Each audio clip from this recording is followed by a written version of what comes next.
prospective customer seeing a clear visual aesthetic across your website and Instagram sends a signal that you're legitimate and that gives them confidence to buy your product. So what I'm going to do is show you how to take some inspiration images, figure out what kind of visual cues you identify with your brand so we can recreate them in your product shots. Welcome to Lesson 4, Developing Your Visual Identity. We're going to go over what is a visual aesthetic, examples of consistency in branding, an activity to develop your visual identity, and hazards and hot tips. Consistency. Consistency. Consistency. So what the heck is a visual aesthetic? It's cues like color, brightness, or textures that fit harmoniously together. It's sort of like decorating for a wedding. You create a theme with a few colors and some textures you'd like to use, and it makes sense to do the same thing for your photography.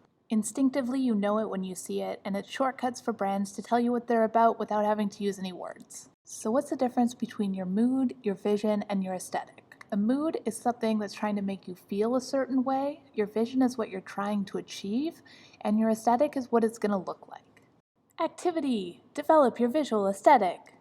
Our goal for this activity is to gather a bunch of inspiration images and see what types of things we're drawn to visually. Step 1. Start by gathering a bunch of images you think are cool. I use Pinterest for gathering inspiration because I like the quality of images and the ease of organizing. A bonus is that Pinterest starts to figure out what kinds of images I like, and as I save them to a board, suggests more that I may like.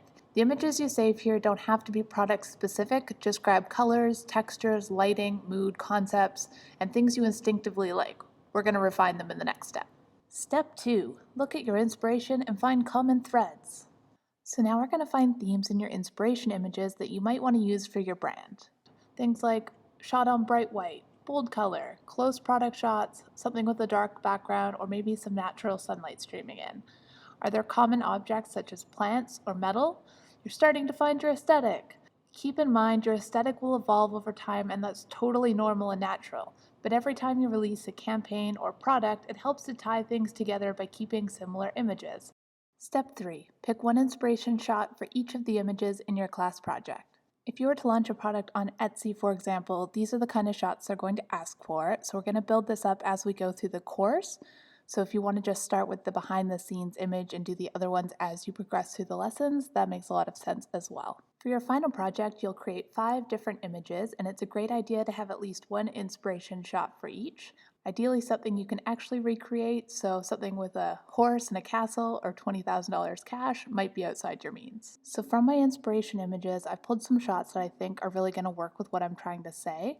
I really like this color of the behind the scenes shot and the light and also the angle.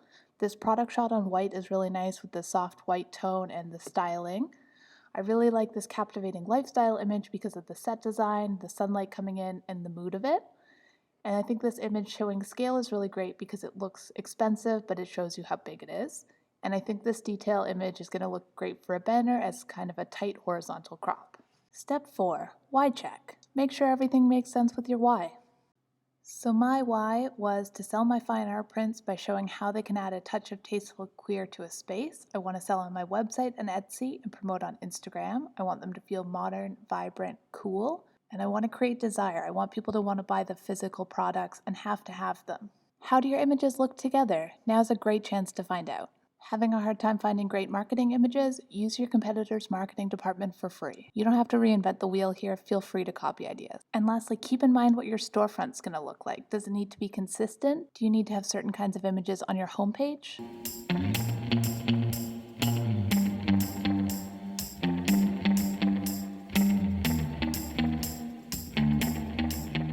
Now that we know what kinds of images you want to create, let's figure out how to do it. I'll see you in the next lesson.